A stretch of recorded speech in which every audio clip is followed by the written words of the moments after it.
God bless you. You may be seated this morning. Thank you so much, worship team. Appreciate your help today.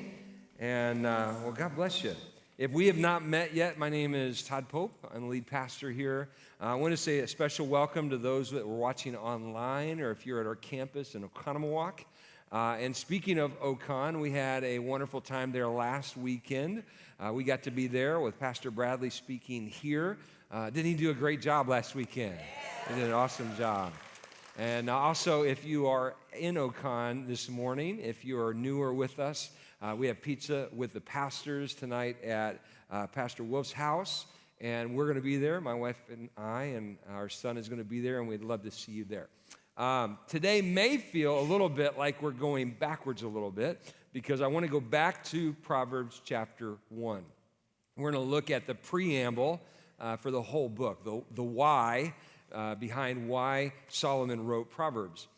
Also in this message, before we get there, I want to look at a few keys that are going to help us to get the most out of Proverbs. So this is going to be a very practical message to learn how, as we explore this amazing book, how do we get the most out of it. And I do hope that you're reading a chapter of Proverbs every day and that you commit to doing that throughout the remainder of 2019 as we endeavor to grow in wisdom. Like, that's good for us to grow in wisdom, right? How many of you know that's good?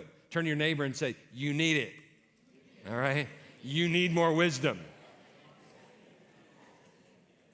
The subtitle that I've given our summer series is this, Foolproofing Your Life. And that is an underlying theme really throughout the whole book, is we don't want to be fools. And so I want to give you a fair warning. This message is very different from normal. It's going to be a little bit more maybe academic in some ways, at least a section of it.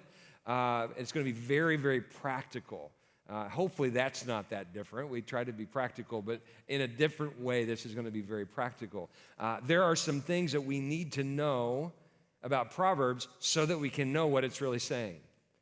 This message is about how to read Proverbs and to access the wisdom that you need to foolproof your life. Because in Proverbs, if you read it wrong, you can get a mistaken understanding of what it's saying. And so it's really important that we know kind of the rules of reading Proverbs. And so that's what we're going to do today. Now, we live in an age where almost everything, information-wise, is a finger's touch away. Isn't that true? Consider this. Today, more information is generated in 10 minutes than almost all civilization from the beginning of time to like when you were born. I mean, like more than that combined is available at your fingertips. Like yesterday, we decided we're going to grill fish. And I've grilled fish before, and you kind of get mixed results as far as, I don't know about you, but I've had mixed results with fish. And so I'm like, you know what? I'm going to look up like grilling fish tips, and so I look it up, and I find out some things that I hadn't done before, and I'm like, who knew? And so I'm going to throw a little of this on, throw a little of that on, threw some cayenne on mine. I left that off of Michelle and Bryson's, and it was phenomenal. And I can't take credit for it other than I did it. But other than that, like I got help, right? It was literally just a text away, not a text. It was literally just going to YouTube, or in this case, I think I went to Google, just going to there and finding out some tips. Now, the information age, though, it's a wonderful thing, but it's good and bad. Like we have all this information available, but guess what? Google can't answer the most important questions of life. It can't. It doesn't have it. And so even though we're swimming in a 24/7 stream of news and media, personalities and opinions, it's really easy to wondering if we're not just drowning or on the verge of it. Because the constant barrage of information can be overwhelming. Like, what's legit? Is anyone reporting the truth? And who can I trust? Statistics say that we are the most anxiety-plagued, depression-ridden culture in human history. That is sad to me. We're more informed, more educated, but we're also more depressed, and more anxious.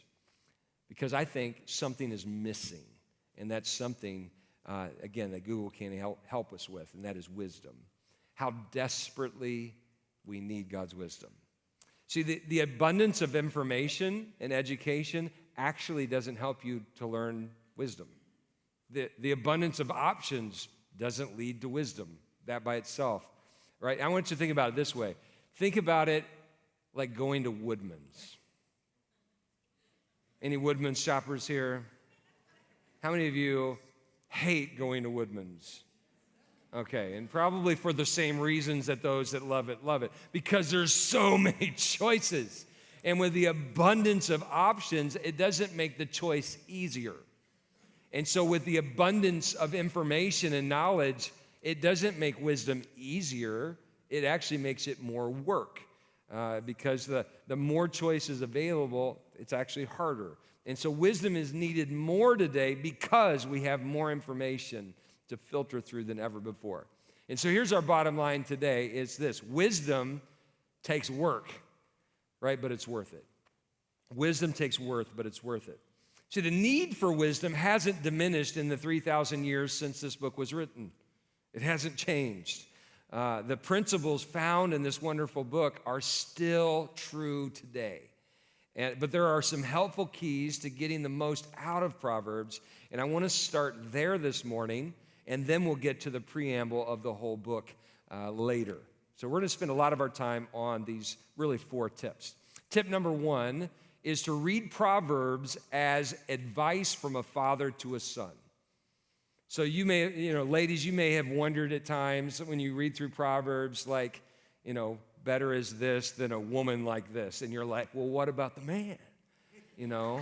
Well, he was writing to his son. And so that's the reason he was giving the instruction and why you see so much warning about females and women and the adulterous woman and all these different things. That's the reason, is because he's writing to his son saying, watch out for this. And so it's really helpful if you read it that way and understand it that way, but understand that it also applies to a foolish man or to a man without discretion and all those different things. But it's written as advice from a father to a son. At least 8 times the phrase my son or my sons is used in reference to what Solomon is saying. So what kind of things would you want your son or your daughter to know? You'd want them to know, do this, don't do this. Here's some traps to be on the lookout for, to be aware of. The importance of thinking wisely, who to surround yourself with, who to avoid. In other words, how to be wise. And all these things are included in the book of Proverbs. How to handle your money, right? It's there. It's in Proverbs. So as you read through Proverbs, you realize that wisdom is a lifelong process, right? You have not arrived yet. How many of you know that the things that would cause you to be wise at, let's say, 17, that if that's the depth of your wisdom, that when you are 37, you will no longer be counted among the wise, right? That it continues growing. And that's not a diss on you at 17. If you are wise for 17, praise God, right? That's a good thing. But if you stay at that level of understanding, you're not going to be wise at 27. Does that make sense? Right? It's growing. And so I'm 49. I believe I am wise for 49. I hope so. But guess what? If I stay here, when I'm 69, I'm not going to be wise. Does that make sense? Like, we have to continue growing in wisdom. And wisdom takes work. We don't get it by osmosis, right? It takes work. But I promise you this, it's going to be worth it. It's worth it. Tip number 2, and this one may be the most critical one to understand this morning, is Proverbs are not promises. They're principles. That is incredibly important to understand as you read through the book of Proverbs, that they are not promises, they're principles. As you study Proverbs, you have to keep in mind that Hebrew proverbs are generalized statements of what is usually true in life, and they must not be treated like promises. For instance, a friend loves at all times. Anybody ever have a friendship that didn't really live up to that? Anybody married? All right? It just isn't always true. It is a principle, right? If you have a deep friendship, that most of the time there's going to be love there. But even the most devoted of friends may have disagreements or heated discussions or arguments and just declare, you know what, I'm done, right? It's not very loving. So that's not always true. How about this one? A gentle answer deflects anger. Well, that's true in most instances, but even Jesus Christ himself, the embodiment of gentleness, his gentleness did not deflect the anger of the Pharisees or the religious leaders that crucified him, right? And so just because it is true generally that a gentle answer deflects anger, but I've experienced times when a gentle answer actually increased anger. Anybody, you know what I'm talking about? Here's another one. The assurance of long life for the obedient is given like multiple times throughout Proverbs. Chapter 3, verse 2 says, if you do this, you will live many years and your life will be satisfying. 4 verse 10 says, my child, listen to me and do as I say, and you will have a long, good life. 9 verse 11, wisdom will multiply your days and add years to your life. 10:27, fear of the Lord lengthens one's life. Now, generally speaking, this is true. It's a wonderful principle. By living your life for the Lord, there's some things in your life you will do and not do that will actually lengthen your life. You will generally care for your body and your mind. You will avoid substances and practices that destroy. But the truth is, many godly saints have died very young. Some of our great missionaries, David Brainerd and Robert Murray M'Cheyne and William Borden, never saw their 30th birthday. And then we have terminal illnesses and accidents and intentional harm by others that are no respecter of persons, right? And so everyone said this, it's a principle.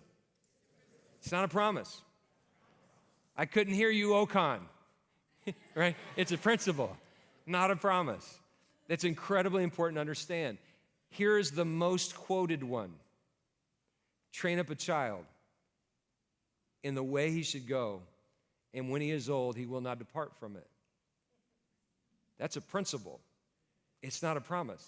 All of us know Christian parents who have trained up their child in the way they should go, but yet they departed from it. And sometimes they never came back. And so I want to share that to set you free, because sometimes as a Christian parent, if we've had a child stray, we say we must not have trained them up in the way they should go.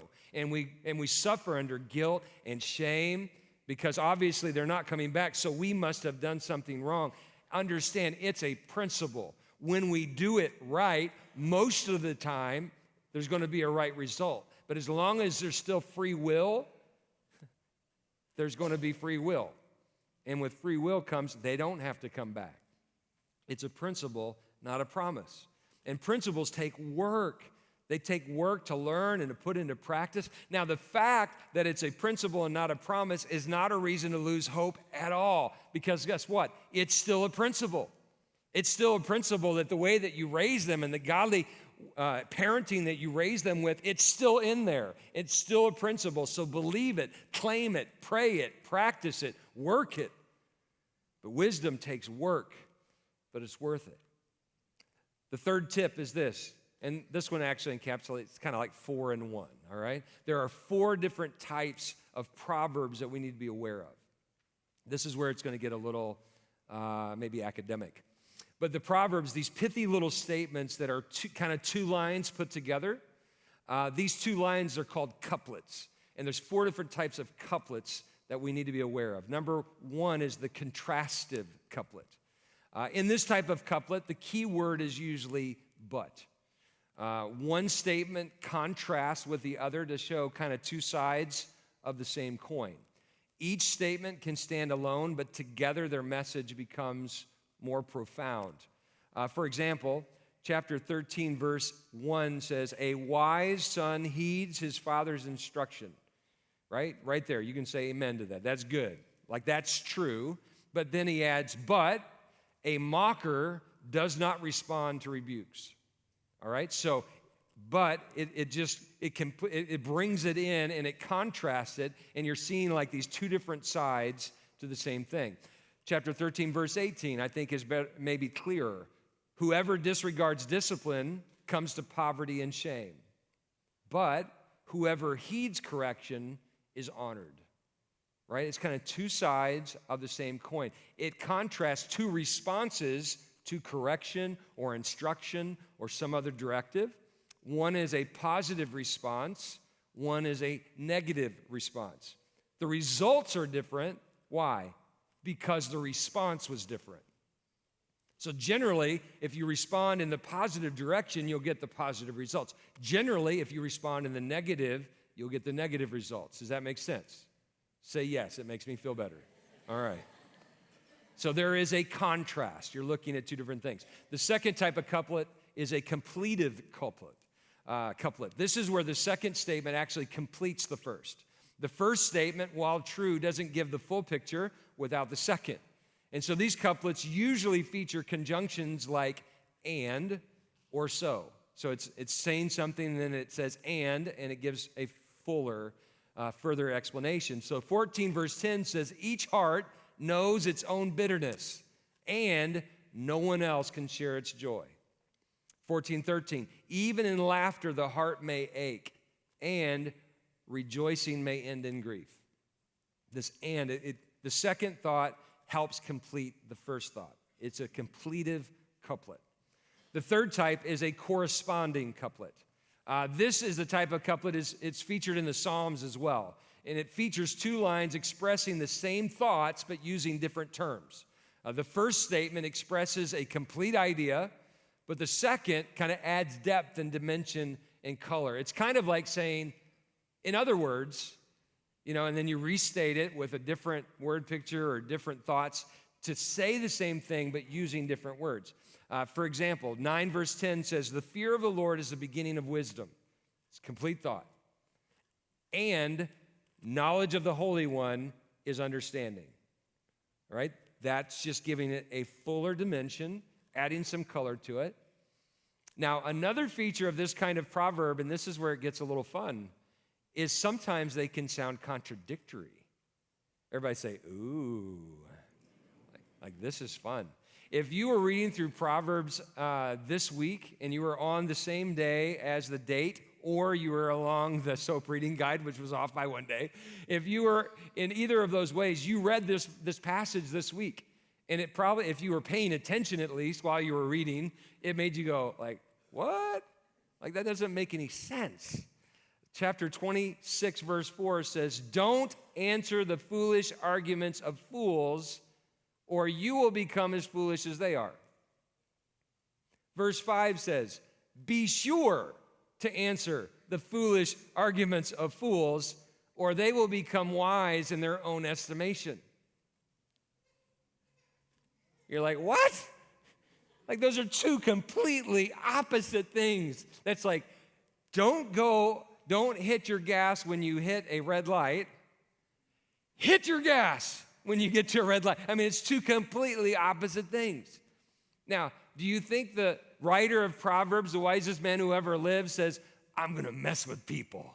I'm going to write two completely contradictory statements, and I'm going to put them right next to each other. They'll never discover it. No. Like, there's a reason he did that. See, this is one of the things that it's important to understand. What they're really telling you, these two proverbs are, generally speaking, right? There are times when you should point out the foolishness to a fool. But there are times when you should keep your mouth shut and let him just talk. Have you ever experienced that? Like if somebody is spouting some idea and it's a critically important big deal, and they're just spouting it out like it's fact, like as a follower of Christ, I think there's important times that you've got to kind of just stand up and say, actually, and then challenge that idea. But there are other times when they're talking about stuff and it's foolish, but it's inconsequential, that all you're going to do is create havoc or chaos or whatever over something that's unimportant. And you're like, all right, just let them be foolish. Does that make sense? Like there's times to stand up and there's times to go, we'll just let you be foolish. Does that make sense? I mean, it's critically important. And what an incredibly wise way, I think, for Solomon to write it. And it's very, very important. They correspond to each other. One without the other is actually incomplete. We need both. The fourth type of couplet is a comparative couplet. The two statements actually invite you to compare two things. They'll say things like, better is this than that, or as this, so that, or like this is that. For example, 25:24 says, better to live on a corner of a roof than share a house with a quarrelsome wife. Can I get an amen? Now, for the ladies in the house, this is also true to read it, better to live on a corner of a roof than share a house with a quarrelsome husband. All right? Or better to live on a corner of a roof than with a husband who quotes this verse. Right? Like it's just better than. Comparative sayings usually paint some vivid word pictures. 11 verse 22, I love this one. Like a gold ring in a pig's snout. Right away, you can picture that, right? You can and then you may just what's that about? Who did that? What a waste. You start thinking these thoughts. But it says, like that is a beautiful woman who shows no discretion. Discretion, as we're going to find out here in a few minutes, is one of the synonyms for wisdom. And so you go, better or like a gold ring in a pig's snout is a beautiful woman who shows no wisdom. That's a powerful message. If you just think about it and you compare it like it's asking you to compare it, you start to ask questions like, well, how is that the same? Right? And you start thinking through how it looks really attractive. A gold ring is really valuable and looks really attractive, but when it's put in a pig's snout, it's what a waste. And you're just like a beautiful woman, but they show no wisdom. There's something there that attracts you, but then something that repels you. 10 verse 26, as vinegar to the teeth and smoke to the eyes, so are sluggards to those who send them. So if you're a parent and you've recommended your child to a friend of yours that owns a landscaping business and you're like, oh, they'll be a great worker and man, I'd appreciate it if you give them a job. And then they get the job and they are lazy, slothful, they're late to work all the time. When they get there, they take a break every 15 minutes. I mean, they're just a horrible worker. As the parent that recommended them, or maybe it was a friend that you recommended, as that person, it's yeah. Right? It's vinegar to the teeth. There's a sensitivity there. Smoke to the eyes. It just makes you cringe, right? It's a cringeworthy moment that you've recommended this person and they're actually lazy. It's comparative. Beautiful.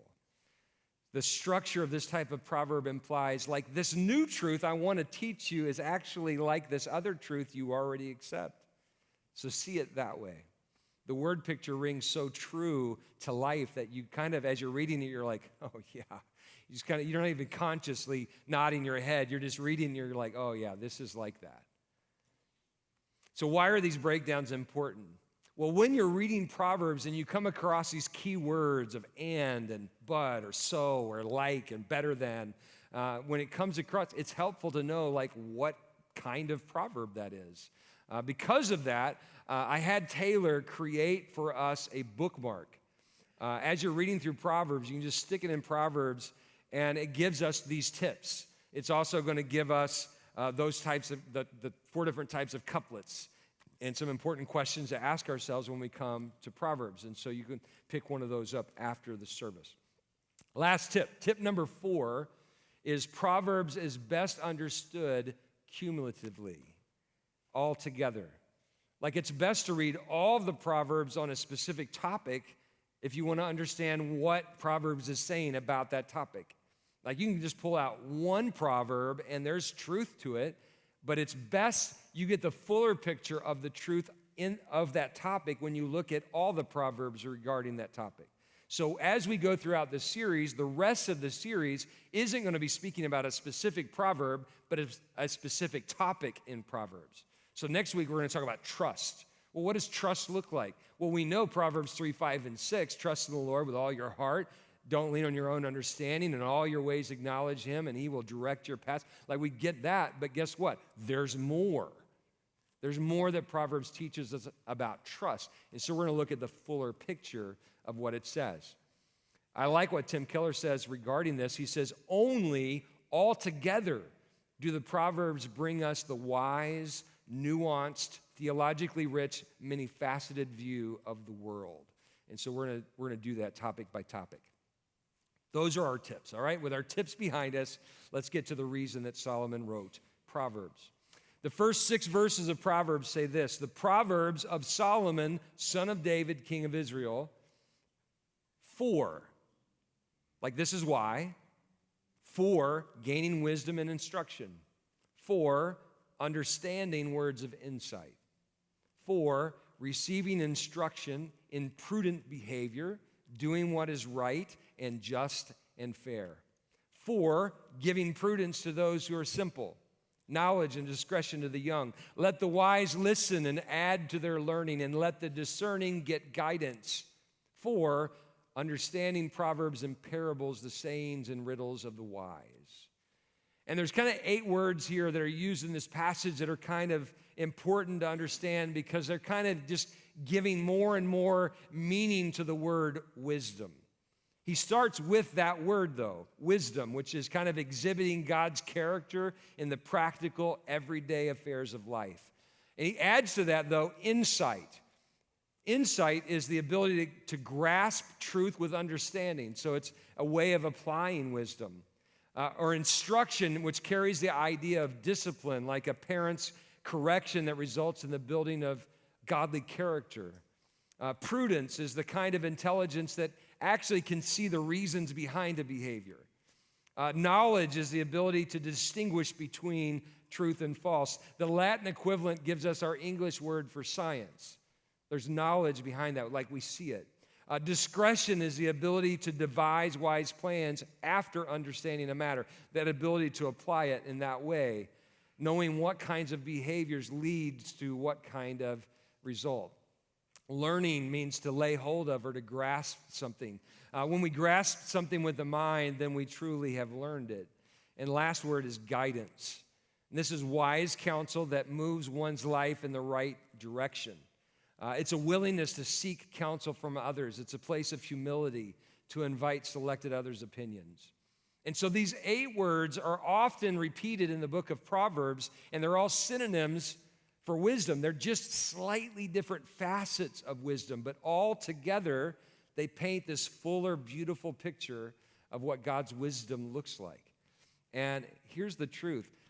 You're not truly wise just by understanding it in your head. Truly wise walks it out with your feet. Now, here's the truth. This is the hardest part, I think, to understand when it comes to the book of Proverbs, and we'll be talking about this throughout the series, particularly next week. Solomon blew it. Solomon knew all this stuff in his head, but at some point he dropped it from his feet. And next week we're going to talk about trust and how all the things that he says about trust, he didn't follow. And what happened in his life. I mean, you talk about a living illustration of Proverbs. And the way of the wise and the way of the fool was all lived out by the author of Proverbs after he wrote it. Like he should have known all this stuff, but he didn't live it out. So if you want to grow in wisdom, I'll tell you this, it's attainable, but it's not easy. It takes work to grow in discretion and knowledge and learning and guidance and insight. Wisdom takes work, but it's worth it. Now, there's an old saying that says this: wisdom comes with age. I like how Oscar Wilde adds to it. He says, with age comes wisdom, but sometimes age comes alone. Anybody met someone like that? I've met some really old fools. I'm sorry. I've met them. I've pastored them. I've known them. It's not just age or experience that leads to wisdom. It's evaluated experience. How many of you you've met somebody that they both went through similar, very difficult things? And one of them dug into that and learned some incredibly powerful and valuable lessons through that mistake or that tragedy. While going through the same thing, somebody else became bitter and hard and angry and a victim and never learned the lesson from the hard thing. And guess what often happens to that person? They get to learn it again. They get to go through another. They didn't choose their spouse wisely the first time. Sorry. And they ended up choosing somebody else that was just like them. Like the first marriage broke up because the spouse was really jealous or they were flirty or whatever the reason is, but yet names were changed, but they chose again. They didn't learn. They didn't evaluate the experience and go, what was my part? What did I do wrong? How did I choose poorly? What messages did I not understand? Yeah? Have you seen this? Have you lived this? I think we've all had some level of experience that's been painful that we didn't learn from. Wisdom says, I want to learn from this. Tim Keller says this, wisdom cannot be conveyed by a series of TED Talks or executive briefings. It's inaccessible to people too busy for its method. It comes through first with experience and then with deep, honest reflection on that experience. And wisdom, emerges only as we ask searching questions, such as, when did I last see this illustrated in my life or someone else's? So you think about a particular proverb, like a gold ring and a pig's snout is a beautiful woman without any discretion. You think about that verse and you go, when did I last see that? And you go, man, I've seen that a lot from afar in Hollywood, right? You see someone and you're like, man, they are a beautiful person. They're a beautiful being, and yet so unattractive because there is so little wisdom in the way they're living their life. That's not a blanket statement on all of Hollywood. Understand that. Just 95% of it. But there's this truth that we've all seen that. It's just, and you go, what a waste. Or how about this? Where do I need to practice this? So we read in Proverbs, we read a statement that maybe it's talking about finances and we'll get to that topic, but you read that and then you go, am I practicing this? Am I handling my finances with wisdom? How would my life be different if I did? That's a great question. So you're reading a proverb and you say, would my life, if I practice this, would my life be any different? Or another question we could ask is, what wrong thinking and attitudes result when I forget this? The fear of the Lord is the beginning of wisdom. If I forget that, what are the wrong thinking and the attitudes that start to take root in my heart when I forget that? Really important. Can you imagine how your life could change if you did this? If you evaluated all of your experiences, if you learned wisdom and you kept growing in it, can you imagine?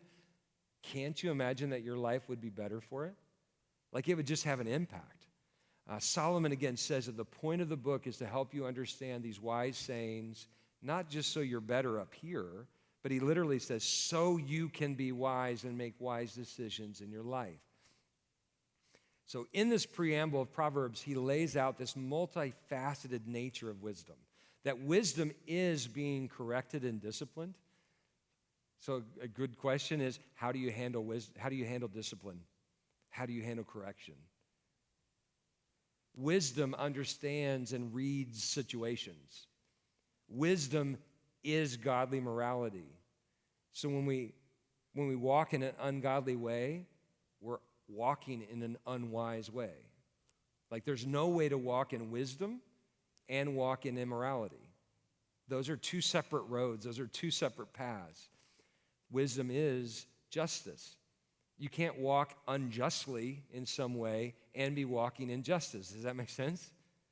Wisdom is discretion, and it's discernment of right and wrong, stupid and smart, what path to take, which one to avoid.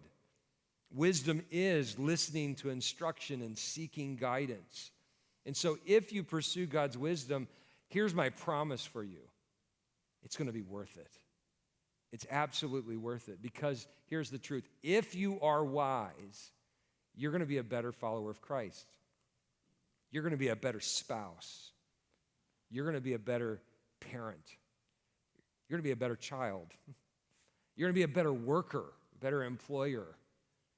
You're going to be better with your finances. You're going to be better with your time. You're going to be better with your life. But it's not easy. It's not for the faint of heart. Wisdom takes work. But I